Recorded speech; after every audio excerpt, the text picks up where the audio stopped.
What's up, everybody? Celtic Scare here, back for another video. Get those 10s and 20 views. Yeah, never fully fix stuff before I get on these things. I did not get a new mic for Christmas. Granted, I did not ask for one.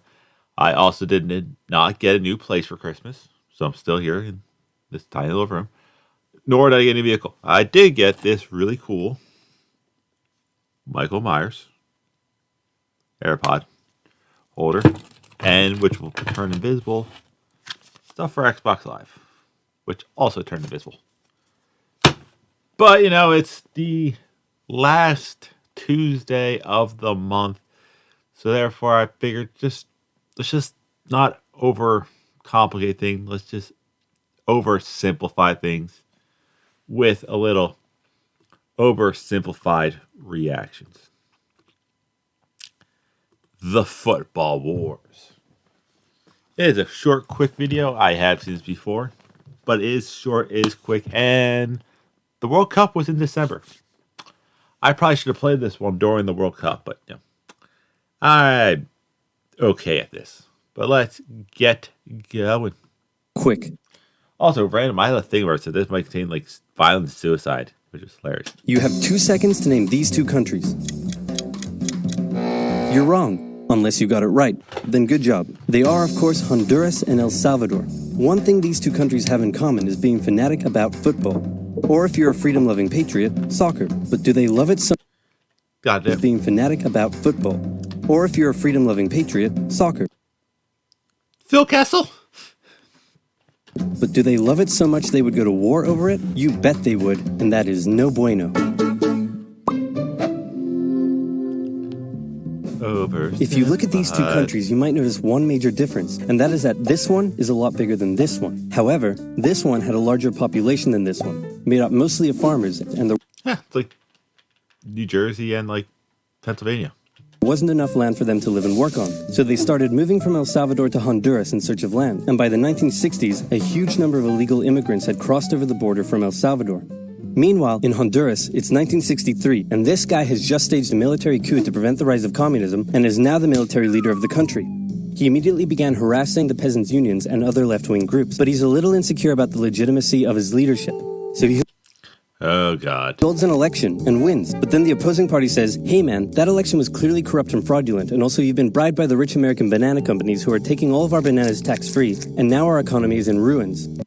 I wouldn't be shocked by those rich American banana companies. They would do that. And everyone started to get mad at him. Now, if you ever find yourself the barely legitimate military leader of a corrupt Central American country, and you start getting into hot water, here's a bit of advice that has been tried and tested throughout the centuries. Blame something else.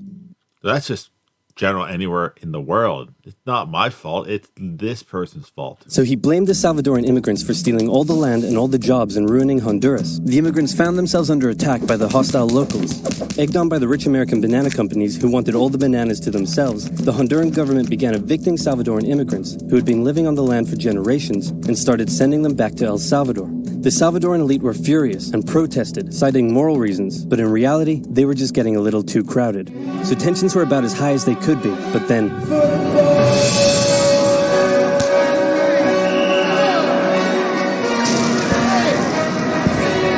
it's the Yeah, and from what I understand, South America takes football as seriously as those European countries.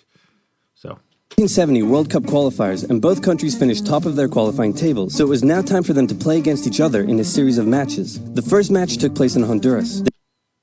Yeah, that's one thing I never got with the World Cup. It's like, oh, we're going to play best of 3. One here, one there, and then one random. The night before the game, Hondurans gathered outside the Salvadoran team's hotel, making noise and taunting them. The next day, Honduras defeated the exhausted Salvadorans with a late 90th minute goal. Why you don't let people know where your team's going to be staying. After the match, a young Salvadoran fan, unable to bear her country's defeat, shot herself. Disturbingly, the Salvadoran government glorified the incident and made her into a national hero. And unaliving yourself is never the answer, especially over sports. Next game, fans brought pictures of her to the stadium. Emotions were running high as the next match took place in El Salvador, and this time the tables were turned. The Hondurans had to endure a sleepless night in their hotel, and the next day, before the match started, instead of the Honduran flag, the Salvadorans raised a dirty rag. So great job at reducing tensions. Yeah, not the net broken, but Salvador won decisively over the exhausted Hondurans. While spectators battled in the stands, Team Honduras fled home in a bulletproof bus with rocks being thrown at them, and the where did they get a bulletproof bus? That feels kind of badass. Honduran coach reportedly told his players that they were lucky they lost. In response to the defeat, Hondurans began terrorizing the Salvadoran settlers even more, in some cases reportedly throwing them off their land and burning down their homes, and the immigrants began fleeing back to El Salvador. The final game in Mexico would decide who went to the World Cup. It was close, but El Salvador came out victorious, knocking Honduras out of the tournament. The atmosphere is riotous, literally, and back in Honduras, attacks on the Salvadoran immigrants further increased. This was too much for El Salvador to bear. With its people under attack and an unmanageable refugee crisis on its hands, El Salvador severed all diplomatic ties with Honduras and declared war. Over football and land. Like, just put that in context. Let's say if, like, Mexico was, like, had a national football team, the NFL. They wanted to win so badly, they cheated. So Texas retaliates and cheats to beat them.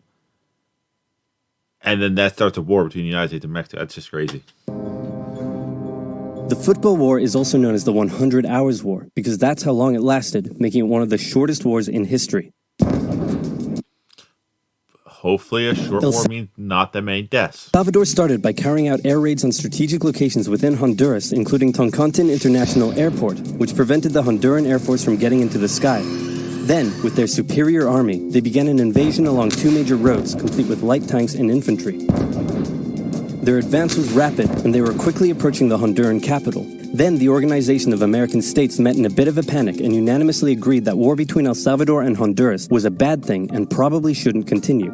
So they went to El Salvador and said, "Can you please stop invading?" And El Salvador declared, "Not until they stop being jerks." And yeah, hey, yeah, we decided you guys can't fight, so stop. So the war went on. And I would rather see more power to that organization than, like, NATO. The Honduran Air Force finally got into the sky, and with aid from neighboring Nicaragua, they successfully carried out air raids on Salvadoran air bases and oil facilities, crippling the Salvadoran supply line and stopping their advance dead. Caught in a bit of a stalemate, the situation was no longer advantageous to El Salvador, so when the Organization of American States once again asked them to stop and agreed to ensure the safety of the Salvadoran immigrants, El Salvador relented, and a ceasefire was organized on the 18th of July. Then the OAS said, "Can you now please withdraw your troops from Honduras? No, please, no, please, no, please, no. Do it or we'll sanction you." You know what? Just for you, I'll do it.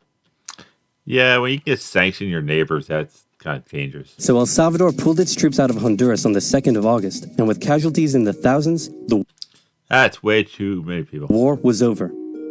The economies of both nations were damaged by the war, and El Salvador didn't have the capability to take care of all the returning immigrants, a crisis that eventually helped cause a civil war. The war left behind land and border disputes, some of which are still a cause of tension to this day. El Salvador went on to play in the World Cup, but lost every match they played and didn't make it past the group stage. Well, Belgium's normally really good. Mexico's normally, well, back then really good. And it's the Soviet Union, so yeah. So in the end, nobody achieved anything, and there were no winners. Except for this guy.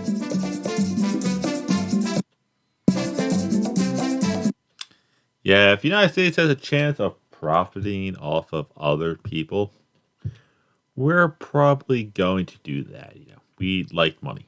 We liked money. Not so much anymore because we're about to be even farther in debt, but people much smarter than me are, deciding that kind of stuff. But that's it. That is all I have for you on this Tuesday. I'll see you weird people later.